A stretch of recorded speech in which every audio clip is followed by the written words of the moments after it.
waxaan soo qaadanayaa sheeko yaroo dhex martay nin dhalinyaro ah Hargeysa anoo jooga 2010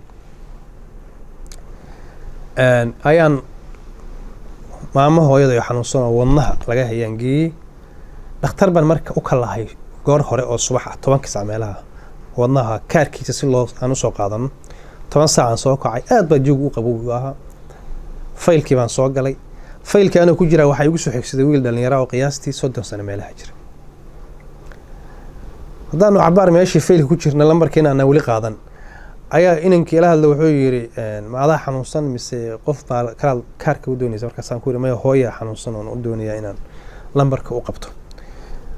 marka ana waa weydiiyay waxaan ku yiri adiguna ma qof baad ka socoto siimay aniga xanuunsan oo kaarkii daraadsanay nin dhalinyaro sidee lagu hayaa waa la sii sheekaysto waxaan ku yiri wuxuu ii sheegay inuu asagu xanuunsan yahay wadnahana laga hayo waxaan weydiiyay ma wax markaa jug kugu dhacday baa keentay wadna xanuunka mise balwad baad leedahay baan ku yiri markaas yiri ma aniga balwad baan leeyahay maxaad cuntaa ama cuntaa baan ku yiri balwad wuxuu igu yiri jaadna waan cunaa sigaarna waan cabaa labadaas balwad baan leeyahay way waxaan ku yiri sigaarka imsa cabtaa maalintii markaas yiri waxaan cabaa steak hal baakad baan cabaa 20 xab 20 mir yaan cabaa qaadkana maalintii maxaad cuntaa maalin kasta marduuf baan leeyahay waa ka shaqaystaayo marduufkaas daana isku ogaada anaa cuno way wiilka marka waxaan ku yiri adiga oo maalintii 20 xab sigaar cabay marduuf qaadana isticmaalaya wadna xanuun see uga cabanaysa wadna xanuun see uga cabanaysa si u fakartay adigu silinga suna isku duray ina dhakhtar tiraahdo kale daawo wiilku ay soo jeesto wuxuu igu yiri faahfaahin ma fahmin saanigu isu dilaya waxaan ku reer ma yeelatay markaas yaa reer baan yeeshay saari mee ku dhaqan yahay mee waan heshiin weynayo markii xoogaa inantii xaqii chiefkiina de waa ku adkaatay xaaladaydii dhaqaalihiina waa noo saamixi waayay marka de gabadhii waa iska diray buu yiri oo markaan xal waayay ay tirisakay siidaa saan kugu noolaan karo waa iska siidaayay waxaan ku yiri ilaa aad balwada joojisid oo ay sigaarkii qaadka cunis joojisid caafimaadna arki maysid wanaagna arki maysid laakiin marka aad joojisid sigaarkaas ee qashinka cunaysid reerkaaga waa soo ceshan kartaa gurigaagi waa ku noqon kartaa caafimaadkaaguna waa hagaagaya si arinta u fahamsiiyo oo si fiican wala dhiciyo waxaan ku yiri bal la soo bax mobilkaaga bishii hadda tiri waxaan maalintii hadda tiri waxaan cabaa 20 xabo sigaar bishii imsa xabtaad ma taqaan bal ku dhufo bal 20 ka 30 ku dhufo 600 xabo soo baxday sigaar in uu bishii cabo 600 xabo oo sigaar in bishii cabo waxaan ku yiri ku dhufo 12 bilood 12 ka lagu dhuftay 6 7200 xabo 7200 xabo sigaar uu sanadkii ninkaas u cabaa wadna xanuuna uu ka cabanay reerkiisina waa ka tagay ninkii markuu 7200 xabo resultiga soo baxday uu arkay ayuu inta yaabay indhaha taagay sidii qof waagu u bari wuxuu yiri macquul ma ahano anigu 7200 xabo sigaar ma cabo saan hada waa xisaabtaada ku noqon Soomaalintii 20 ma cabtid bishii waa 600 xabo ku dhufo 12 bilood waa 7200 xabo 7200 madfac ee wadnaha ku dhufataa baan ku dhakhtarna maanta oo fadhida banaanka see ku keenaysa aqli soo fikiraysa adigu soo in aqliga xisaabt ku xinto timo dhinaca kale aan u dhigo waxaan ku yiri dhinaca dhaqaalaha intaan u gelin dhinaca caafimaadkan u galo u sii wada waxaan ku yiri sigaar waxay ku qabataa bal meesha sigaarka ku qabato bal eeg wuxuu yiri farahana ugu badan waxaan ku cabo maxaa ka muuqdaan ku yiri faraha waa ogtiin meesha sigaarka lagu qabto inta badan ninka sigaarka cabaa uu ku halmaamaa ilaa xanuun uu dareemo dabka ah ma fahmo in sigaarkii dhamaaday ma fahmo markuu dhamaado xanuujiyo ayuu tuuraa haashka dadka balwada loo fiirsado marka waxaad arkaysaa gacantii oo guban meesha sigaarka lagu qabto inta badan bixda ku cabaanay ilaa wax shaydaan weey wax bidix lagu cabo sigaarka u badan waxaad arkaysaa halka iyadoo gubatay waxaan ku yiri xaq ka waran wuu fiiriyay wuxuu yiri waa gubanta wataasaayo dabkii baa ka muuqda xagee ku xigtay sigaar ku qabataa baan ku yiri bishimahan ku qabtaa bishimihii meedin waa ibar waa kuwa madoobaadeen waa in ilkihii ka wara dee ilkimaba jiraan waa khalaas waa baaba'een waxaan ku yidhi sigaarka gacantaadii iyo ilkahaagii iyo bishimahaagii sidaa u galay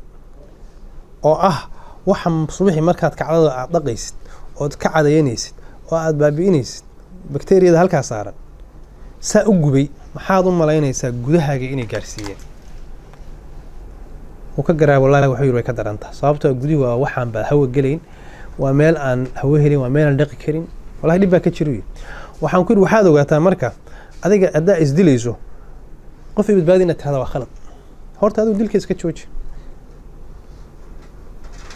qof isdilayo la qof ay badbaadi asna sun dhinac kale isaga wada taariikhda kama dhacdaan ku yiri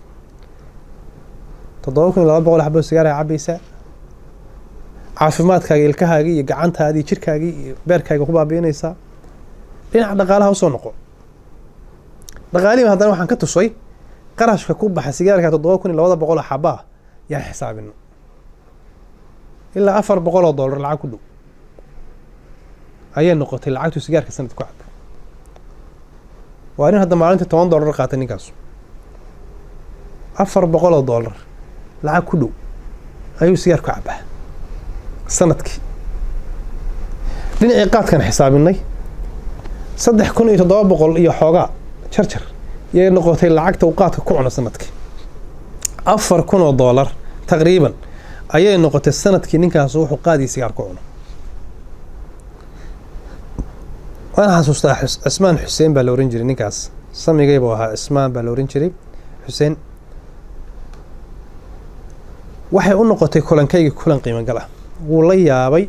wuxuu yiri dhaqaalaha inta leegna waa iga baxaa wax inta leegna waan isticmaalaa dhakhtarku in badan buu igula taliyay jaadka iska daabi igu yiri sigaarka dad badan waa yiri laakiin statistics-kaas tira koobka iyo sidaad ila hadashay iyo qaabkaad ii fahamsiisay wali qof ii fahamsiiyay ma arag waxaan ka rabaa ustaadow waa ka shaqaystaa reerkayga waa ku waayay asaga waxaan ahayn ma aqaan waan ka shaqaystaa isii ku daaya waxaan ku yiri waxaad samaysaa hal bil lacagteed bil intii ku filan kharash diyaarso marka bisha diyaarsatid baadiye u bax 15 maalmood oo baadiye ah soo joog qashinka calooshaada ku jiray suntii gaaska iyo qashinku u reebay iska soo mayr soo calool bax adoo nadiif oo 15 bir caana soo cabiyo geelale ka yimid magaalada ku soo noqo halka ku xirbaan ku yiri dhiigaaga isbedel xir 3-4 casho ma dhulku kula wareegayaa aad moodaysaa inaan wiish saaran tahay oo lagu wareerinayo aspirin iyo shaah kulul iyo xanjo iyo wax isticmaal hadday ka go'an tahay waa ka sigaarka waa ka joojinaya isqaadkaas ku ka istaagaya waxaan noqon doontaa nin noloshiisa inta mana ku liibaana reerkaaga waa soo ceshan doontaa ilmahaagina u tagi doontaa haddii alla idmo dhakhtarkaana waad ka maarmi doontaa baan ku leedahay markii afraadna soo noqdo teleefanadan kala qoranay way ballan qaaday waxa ilaahay filligiya 3 bilood kadib inuu intay soo wacay ila shaqadii waan sameeyay baadiyii waan ka imid jaadkiina waan joojiyay ilaahay idinkii waan kaga mahadcelinaya tali waaga asiisa waan caafimaaday haddana waxaan rabaa reerkayga inaan soo cesho bal u fiirsan ninka reerkiisa maxaa ka waday balwad baa ka waday mid dhalinyaro oo caafimaad shaqaysanaya ayuu ahaa balwadii markuu habeen maalmo baqaad cunayo sigaarna cabayo xoogu qaadanayana shaah iyo qashin kala ku cunayo reerkiisa waa ku kala guuray asagana waa ku baaba'ay reerkiisina waa ku dumay boqolaalkiisa noocaas jirta oo maanta qoysaskeena baabi'ay waxa loo baahay marka balwada noocaas waxay noqotay balwada baabi'aysa maanta reerahanagii inaanu iska joojino marka horena aan ka tashano qof balwad leh oo qaadi sigaar iyo qashin cunaya inaan guursan gabdhuhu ay ka tashadaan marka xigtana haddii ay ku dhacaan kiiskaas ay ku tala galaan sidii kiiskaas oo xalin lahaa inay ka fakaraan oo ay qoyskaas u burburi lahayn marka balwadu reero badan bay naga burburisay aan ka taxadaro